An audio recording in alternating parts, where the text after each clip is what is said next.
Ini adalah gambar dari aurora, yaitu suatu fenomena alam yang terjadi pada daerah kutub bumi. Nah, kita akan melihat apa yang menyebabkan terjadinya aurora ini, lalu apa hubungannya dengan medan magnet bumi. Nah, sekarang kita akan melihat terlebih dahulu satu dasar yang kita akan gunakan, di mana kita akan belajar mengenai gaya magnet atau orang sering sebut sebagai gaya Lorentz. Jadi kalau kita punya suatu penghantar yang dialiri oleh arus listrik, di mana di sini ada suatu arah arus dan penghantar itu diletakkan di daerah yang bermedan magnet, di mana arah medan magnet pada ruangan ini yakni pada arah vertikal ke atas, maka pada kawat yang dialiri arus itu nanti akan terdapat suatu gaya. Nah, gaya magnet yang timbul pada penghantar yang dialiri arus dan berada di dalam daerah bermedan magnet dapat kita tentukan arahnya dengan menggunakan aturan tangan kanan juga. Nah, jadi hati-hati, memang di bagian ini kita akan menjumpai beberapa aturan tangan kanan. Sebelumnya adalah aturan putaran tangan kanan untuk mencari arah medan magnet di sekitar kawat lurus atau mencari arah dari medan magnet di dalam solenoida.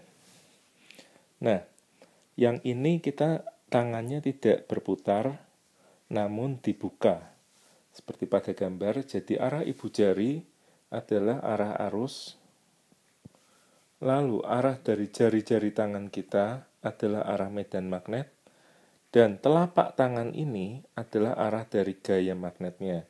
Jadi kalau kita perhatikan antara ketiga hal ini, mereka satu dan yang lain saling tegak lurus. Nah, mengenai besar dari gaya magnet ini, maka dapat dihitung sebenarnya menggunakan suatu perkalian vektor, yakni IL dikali cross B. Nah, tapi hati-hati memaknai perkalian ini. Sekali lagi, ini tidak untuk mengatakan bahwa arus listrik di sini adalah suatu besaran vektor. Bukan, arus listrik tetap adalah suatu besaran skalar. Jadi ini sebenarnya muncul dari suatu perkalian vektor sebelumnya, yakni besar muatan dikali kecepatan dikalikan cross atau silang dengan medan magnet. Nah, jadi kembali ke nilai gaya magnet ini, yakni sebesar arus dikalikan panjang kawat dikalikan medan magnet dikali sinus antara arah dari medan magnet dan arah arus. Nah, jadi kalau pada kasus di mana arah arus dan arah medan magnet sudah saling tegak lurus, maka besar gaya magnet itu tadi sama dengan besar medan magnet dikali besar arus dikali panjang kawatnya. Nah, seperti ini. Jadi di sini ada kawat, misalkan panjangnya L, lalu digerakkan di sebuah medan magnet B, dan ada arus yang mengalir di dalamnya I. Jadi nilai dari gaya magnetnya sebesar medan magnet dikali arus dikalikan panjang kawat tersebut.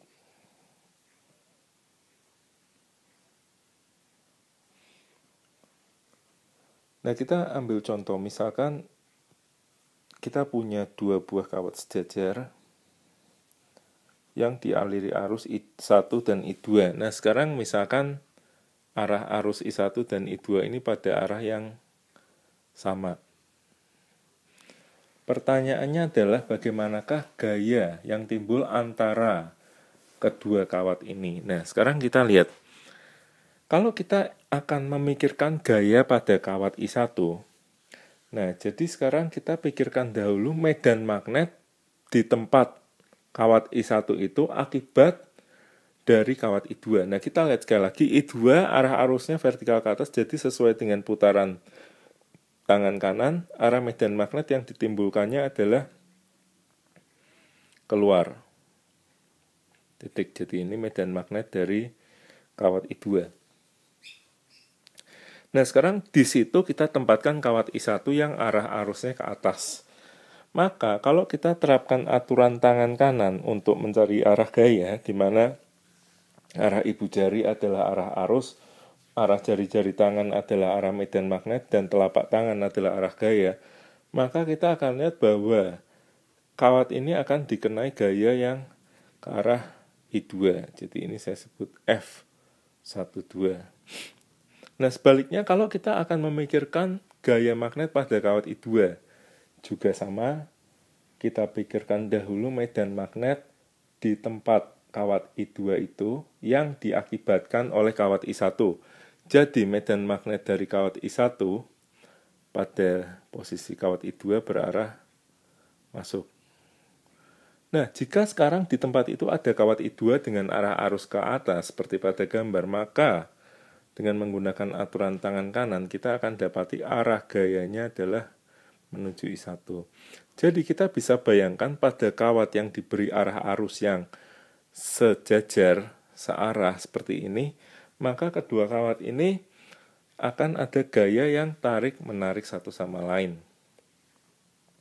Nah, ini bisa nanti adik-adik coba juga analisa bagaimana sekarang kalau misalkan arah arus I1 dan I2-nya saling berlawanan. Nah, apakah gaya pada masing-masing kawat ini juga tarik-menarik atau tolak-menolak?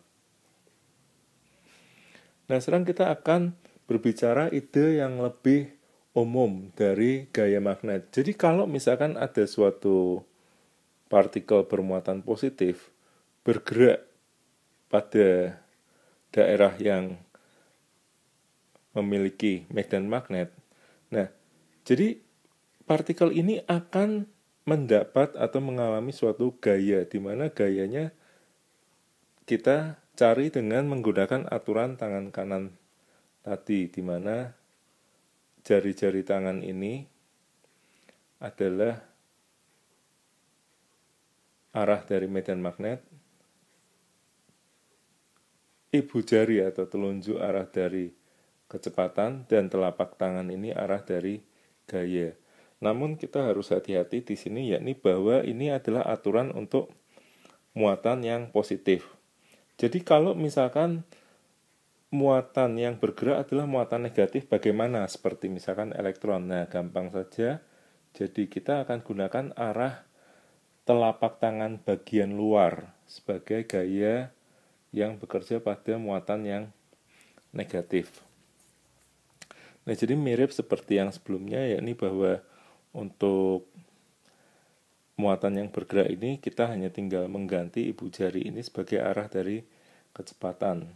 Nah, ini bisa kita lihat, kita bisa aplikasikan misalkan pada suatu percobaan yang menggunakan partikel di mana di ruangan tersebut diberi medan magnet. Nah, kita bisa melihat sebuah partikel bergerak, lalu partikel ini berubah menjadi dua buah partikel, yakni elektron dan positron. Positron di sini, nah ini elektron di bawah. Nah, kita bisa melihat bahwa untuk menghasilkan lintasan seperti pada gambar ini, untuk ini yang positron dan yang bawah yang elektron, maka ruangan ini harus kita beri suatu medan magnet. Jadi ini arah kecepatannya tadi, nah supaya arah lintasannya seperti itu, maka arah medan magnetnya harus masuk. Nah, jadi kita akan melihat satu hal yang menarik bahwa kita dapat menghitung jari-jari lintasannya di sini. Nah, kalau misalkan ini tadi si partikel yang bergerak, terus ini kecepatannya, maka apabila diberi medan magnet pada arah masuk bidang gambar, dia akan mendapat gaya ke atas seperti ini. Nah, gaya ini akan membuat lintasannya melengkung sedikit. Lalu ketika di sini, ini arah kecepatannya sudah berubah dan membuat gayanya juga mengalami perubahan seperti ini, agak condong lalu membuat dia terbelok kembali dan arah gayanya selalu tegak lurus. Jadi kalau kita teruskan secara keseluruhan untuk partikel ini ketika bergerak dalam medan magnet, maka lintasannya nanti akan membentuk suatu lintasan melingkar. Nah, kita tentu mengingat bahwa pada suatu benda yang bergerak melingkar ada gaya yang menuju ke pusat yang kita sebut sebagai gaya sentripetal. Nah, dalam hal ini gaya sentripetal partikel tersebut adalah gaya magnetnya atau gaya Lorentz-nya yang sebesar muatan dikalikan kecepatan dikalikan medan magnet. Gaya sentripetal benda yang bergerak melingkar secara umum sebesar mv² per r. Jadi kita akan mencari besar jari-jari lintasannya di sini. Di mana ini kita dapati bahwa jari-jari lintasan dari partikel ini adalah satu rumus yang cukup terkenal, yakni sebesar massa dikali kecepatan partikel itu dibagi dengan muatan kali medan magnet tempat tersebut. Nah, ini adalah contoh gambar dari suatu elektron yang ditembakkan di daerah yang bermedan magnet, di mana tadi nilai jari-jarinya adalah sama dengan massa elektron dikali kecepatan dari elektron itu dibagi muatan elektron kali medan magnet di daerah tersebut. Ini seperti yang kita barusan dapatkan. Nah, kembali kepada aurora. Jadi, aurora sekali lagi adalah suatu peristiwa alam yang sangat indah yang terjadi pada daerah kutub-kutub bumi. Nah, sebenarnya aurora ini adalah partikel-partikel bermuatan listrik yang dilepaskan oleh matahari pada kecepatan tinggi. Nah, partikel-partikel ini sebenarnya ketika mendekati bumi, mereka dibelokkan arahnya sehingga masuk ke medan magnet bumi seperti pada gambar ini. Nah, oleh karena mereka kemudian dibelokkan dengan adanya gaya magnet tadi, maka mereka akan menghasilkan suatu pemandangan yang menakjubkan yang kita kenal sebagai aurora. Nah, tentu kita bisa bayangkan kalau bumi kita itu tidak memiliki medan magnet, maka hamburan partikel-partikel bermuatan listrik dari matahari yang disebut solar wind ini akan dapat langsung mengenai bumi kita, dan itu sangat berbahaya sekali, di mana itu dapat mempengaruhi banyak hal, khususnya dalam hal listrik di bumi kita.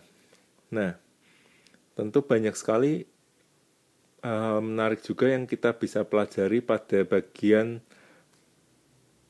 gaya magnet ini. Salah satu aplikasinya adalah pada suatu permainan yang bernama railgun, di mana ada sebuah peluncur yang digerakkan di lintasan yang dialiri arus listrik. Nah, ini bisa dilihat juga videonya pada bagian video Simple Experiments in Physics di YouTube Galileo 2 Einstein, di mana kalian juga bisa mencoba untuk membuat permainan railgun ini. Lalu di bagian akhir ini adalah mengenai motor listrik. Nah, cobalah diskusikan bersama kawan-kawan prinsip kerja dari motor listrik ini dengan pengetahuan atau pemahaman yang kamu sudah mengerti tentang gaya magnet tadi.